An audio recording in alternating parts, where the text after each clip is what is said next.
جب کوئی دوسرا نہیں سنتا۔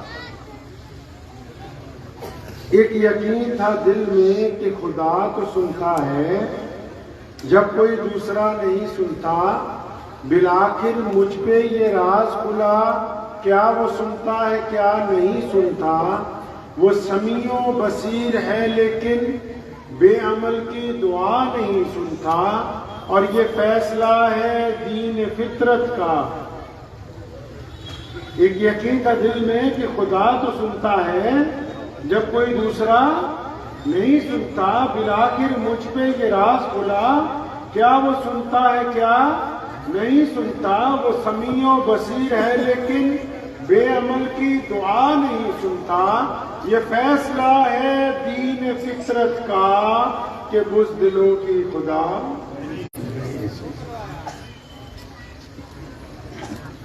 اللہ کے پیارے نبی حضرت محمد رسول اللہ صلی اللہ علیہ وسلم مکہ مکرمہ میں ایک گلی سے گزر رہے، ایک صاحب چکی پیس رہے ہیں اور رو رہے۔ سونے محبوب صلی اللہ علیہ وسلم نے دیکھا کہ بھی یہ غلام چکی بھی پیس رہا ہے، رو بھی رہا۔ پوچھا کیا بات ہے؟ وہ غلام نہیں جانتا کہ یہ اللہ کے رسول ہے۔ کہنے لگا بات تو بس یہ ہے کہ آپ کی طرح بہت سے راہ گزرتے ہیں، مجھے روتا ہوا دیکھتے ہیں، پوچھتے ہیں اور پھر چلے جاتے ہیں۔ پوچھا نہیں بات بتاؤ کیا ہے؟ کہنے لگا بخار چڑھا ہوا ہے اور میرا جو مالک ہے امیہ وہ مجھے مارتا ہے اور زبردستی کرتا ہے، وہ کہتا ہے چاہے بخار ہے چاہے طبیعت خراب ہے چکی تو پیس لو۔ پیارے رسول صلی اللہ علیہ وسلم یہ بات سنتے ہیں چلے جاتے ہیں۔ کچھ دیر بعد آتے ہیں، ایک ہاتھ میں دودھ کا پیالہ ہے گرم، ایک ہاتھ میں کھجوریں۔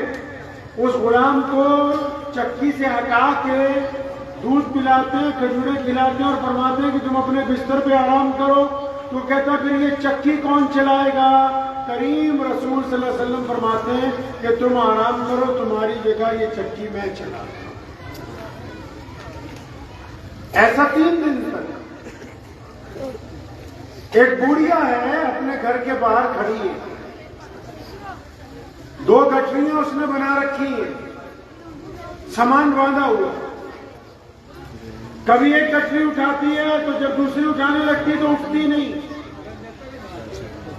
اس کو زمین پہ رکھتی ہے، دوسری اگر سر پہ رکھتی تو وہ نہیں اٹھتی پہلے والی۔ اتنی دیر میں پیارے رسول صلی اللہ علیہ وسلم کا وہاں سے گزر ہوا، وہ نہیں جانتی ہے کہ اللہ کے رسول ہے۔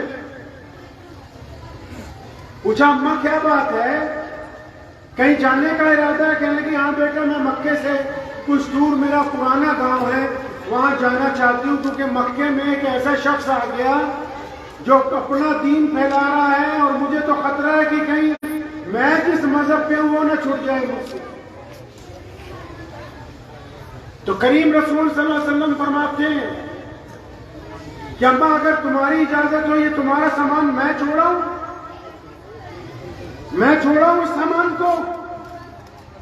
کہنے لگے یہ تو بہت اچھا ہو جائے۔ تو نبی علیہ السلام نے اس کی دونوں گٹھلیاں اٹھا لی، اب وہ بوڑھیا چل رہی ہے، نبی علیہ السلام ساتھ میں چل رہے ہیں، اور جب اس سے وجہ پوچھتے ہیں تو سارے راستے اللہ کے رسول کی برائیاں کرتی ہے۔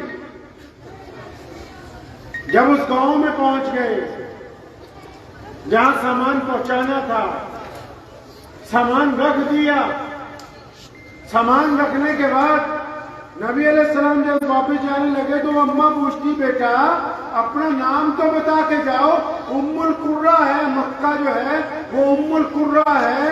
جب میں لوگ مجھے کہیں گے تو مکہ چھوڑ کے کیوں آ گئی، تو جب میں یہ بتاؤں گی کہ میں اس وجہ سے آئی تھی کہ وہاں ایک نیا دین آ گیا، اپنی جان بچا کے آئی ہوں، تو میں یہ بھی بتاؤں گی کہ مکے کی زمین پر ایسے صالح نوجوان رہتے ہیں جو دوسروں کا بوجھ بھی اپنے کندھوں پہ اٹھا لیتے ہیں۔ اپنا نام بتا۔ پیارے رسول صلی اللہ علیہ وسلم نے تاریخی بات، ان کی تو تمام باتیں تاریخی ہیں، فرمایا اماں جی نام میں کیا رکھا ہے؟ نام وام نہ پوچھو، ناموں میں کچھ نہیں رکھا۔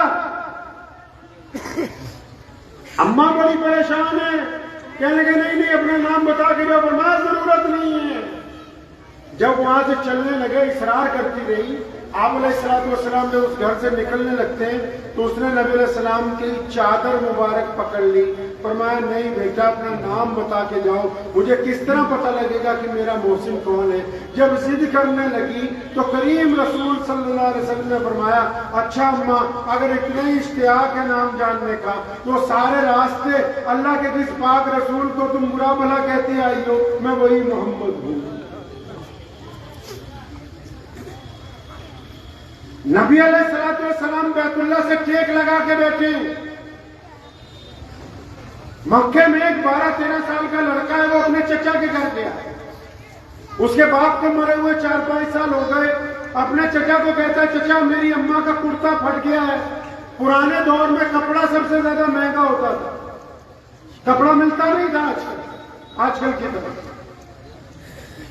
تو اس نے اپنے چچا سے کہا چچا ایک چادر دے دو، میری ماں کا بدن ننگا ہوتا ہے، لوگوں کے گھروں میں برتن مانجنے جاتی ہے، میری غیرت گوارا نہیں کرتی، مجھے بڑی شرم آتی ہے، ہمارے پاس پیسے نہیں ہیں۔ تو چچا الٹا ڈانٹنے لگا کہ نہیں ہم نہیں دے سکتے، تم نے تو روز کے کام پکڑ لیا۔ اور ایک آدھوں کا اگر چچا بھی ٹھیک ہو تو چاچی کہہ دے گی بار بار موٹر چلا رہا لگتا بھوک گئی جائے گا۔ اگر خدا نہ کہا چچا ٹھیک بھی مل جائے تو چچی نہیں ٹھیک نہیں دیتی۔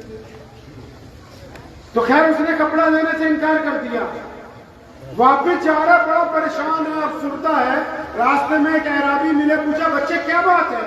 بڑا اداس ہے، کہنے لگا میری ماں کے کپڑے پھٹے، میرے چچا کے پاس گیا، دولت مند ہے دیتا نہیں، ان کے پاس بھی نہیں تھا کچھ، کہنے لگا یار میں تجھے ایک شخص دکھاتا ہوں، اگر ان کے پاس چلا جائے تو تیرا کام بن جائے۔ تو اس نے نبی علیہ السلام کا پتہ بتا دیا اس بچے کو۔ تو بچہ رسول اللہ کے پاس جانے سے پہلے اپنی ماں کے پاس گیا، چچا کی شکایت لگائی اور یہ بھی بتایا کہ ایک اللہ کے رسول ہیں اور وہ بیت اللہ کے ساتھ ٹیک لگا کے بیٹھتے ہیں، لوگ کہتے ہیں کہ اگر تو ان کے پاس جائے گا تو تیری ضرورت پوری کر دیں گے۔ اماں کہتی بیٹا نہیں، میں نے سنا ہے اگر کوئی ان کے یہاں چلا جائے تو پھر انہی کا ہو جاتا ہے۔ کہنے لگا نہیں اماں تیرے کپڑے پھٹے ہوئے ہیں میں ضرور جاؤں گا۔ کہتا میرے دماغ میں ایک ترکیب ہے کہ جب میں رسول اللہ کے پاس جاؤں گا میں کہہ دوں گا جی میں نے آپ کا دین قبول نہیں کرنا، میں اس کام سے آیا ہوں۔ اس کی ماں نے کہا یہ معاملہ ٹھیک ہے۔ وہ بچہ جاتا ہے، نبی علیہ السلام خانہ کعبہ سے ٹیک لگا کے اللہ کی تسبیح کرنے میں مصروف ہے۔ وہ بچہ جاتا ہے، نبی علیہ السلام اس کو دیکھتے ہیں